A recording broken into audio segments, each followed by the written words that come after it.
Hi friends, welcome to new video. അപ്പോൾ ഞാൻ കുറച്ച് നാൾ മുമ്പ് ഒരു വീഡിയോ ഇട്ടപ്പോൾ ഒരാൾ കമൻറ്റ് ചോദിച്ചിട്ടുണ്ടായിരുന്നു. ടാബിയുടെ ഒരു വീഡിയോ ഇട്ടപ്പോഴാണ് ചോദിച്ചത്.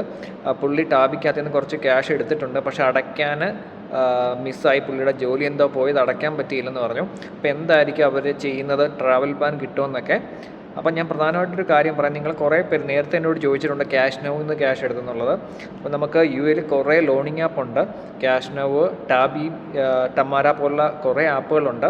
നിങ്ങൾ ലോൺ എടുക്കുമ്പം കറക്റ്റ് സമയത്ത് അത് അടയ്ക്കാൻ ശ്രമിക്കുക, അല്ലെങ്കിൽ അതിൽ നിന്ന് നിങ്ങൾ പർച്ചേസ് ചെയ്യുമ്പം കറക്റ്റ് സമയത്ത് അടയ്ക്കാൻ ശ്രമിക്കുക. അല്ലെങ്കിൽ ഇവർ നിങ്ങളെ നിരന്തരം ടോർച്ചർ ചെയ്തുകൊണ്ടിരിക്കും. ഈ ക്യാഷ് നൗ എന്നുള്ളത് വൻ പലിശയാണ്. ഒരിക്കൽ നിങ്ങൾ ക്യാഷ് നൗ ഇന്ന് അത്രയ്ക്ക് ആവശ്യമാണെങ്കിൽ മാത്രം ആ ഒരു ആപ്പ് യൂസ് ചെയ്തിട്ട് നിങ്ങൾ ക്യാഷ് എടുക്കുക. ടാബി കുറച്ചുകൂടെ നമുക്ക് ലിബറലാണ്. ടാബിൽ നിന്ന് നമുക്ക് പർച്ചേസൊക്കെ ചെയ്യാം. പിന്നെ ചില രീതിയിൽ നമുക്ക് ഡെബിറ്റ് കാർഡിലൂടെ ക്യാഷ് ട്രാൻസ്ഫർ ചെയ്യാനും പറ്റും. പക്ഷേ എന്ത് യൂസ് ചെയ്താലും നിങ്ങൾ കറക്റ്റ് സമയത്ത് അടയ്ക്കാൻ ശ്രമിക്കുക.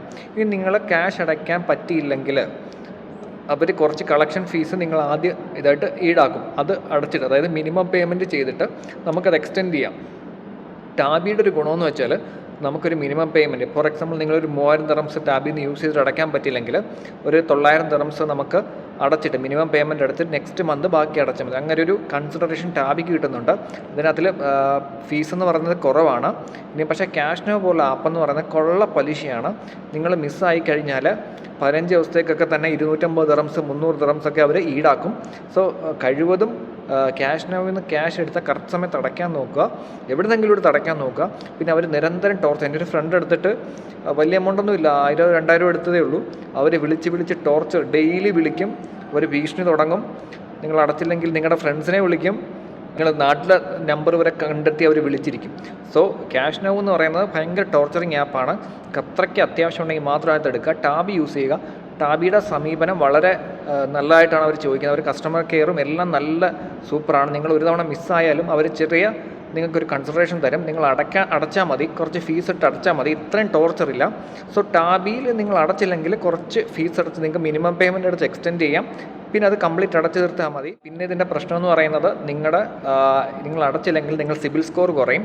ഇവർ ഡയറക്റ്റ് ബാങ്കിനെയും അതുപോലെ തന്നെ നമുക്ക് ലോണൊക്കെ തരുന്ന ഏജൻസി ഉണ്ടല്ലോ അവിടെ റിപ്പോർട്ട് ചെയ്തിട്ട് നിങ്ങളുടെ സ്കോർ കുറയ്ക്കും. പിന്നെ നിങ്ങളൊരു ലോണിനോ ക്രെഡിറ്റ് കാർഡിനോ അപ്ലൈ ചെയ്യുന്ന സമയത്ത് ഇത് എഫക്റ്റ് ചെയ്യും. നിങ്ങൾക്ക് ലോൺ കിട്ടത്തില്ല, അല്ലെങ്കിൽ നിങ്ങൾക്ക് കിട്ടുന്ന ലോണിൻ്റെ ലിമിറ്റ് കുറവായിരിക്കും. അതാണ് വേറെ പ്രശ്നം. പക്ഷേ ടാബി എന്ന് പറയുന്നത് അവർ കുറച്ച് നോക്കിയിട്ടേ ഉള്ളൂ. നിങ്ങളുടെ പ്രീവിയസ് ഹിസ്റ്ററി നോക്കിയിട്ടേ അവർ ചെയ്യത്തുള്ളൂ. നിങ്ങൾ പ്രീവിയസ് ആയിട്ട് നല്ല കസ്റ്റമറാണ്, കറക്റ്റായിട്ട് അടയ്ക്കുന്ന ഒരു കസ്റ്റമറാണെങ്കിൽ പെട്ടെന്നൊരു ലീഗൽ നടപടിയിലേക്കൊന്നും ടാബി പോകത്തില്ല. ഒരു 1 month ഒക്കെ വെയിറ്റ് ചെയ്ത് നിങ്ങളത് അടയ്ക്കുന്നു ചെക്ക് ചെയ്തിട്ട് മാത്രമേ പോകത്തുള്ളൂ. പക്ഷേ ക്യാഷ് നൗവിൻ്റെ കാര്യം അങ്ങനെയല്ല. അവർ പെട്ടെന്ന് ചിലപ്പോൾ ലീഗൽ ആക്ടിവിറ്റീസിലോട്ട് മൂവ് ചെയ്യും. ഈ ക്യാഷ് നൗവും ടാബിയെ സംബന്ധിച്ച് ഞാൻ പറയുന്നു ടാബിയാണ് നല്ലത്. ബാക്കിയുള്ള ആപ്പിനെ പറ്റി എനിക്ക് അറിയത്തില്ല. നിങ്ങൾക്ക് എന്തെങ്കിലും ഡൗട്ട്സ് ഉണ്ടെങ്കിൽ കമൻസിൽ ചോദിക്കാം. എനിക്കറിയാവുന്ന പോലെ ഞാൻ പറഞ്ഞുതരാം കേട്ടോ. അപ്പോൾ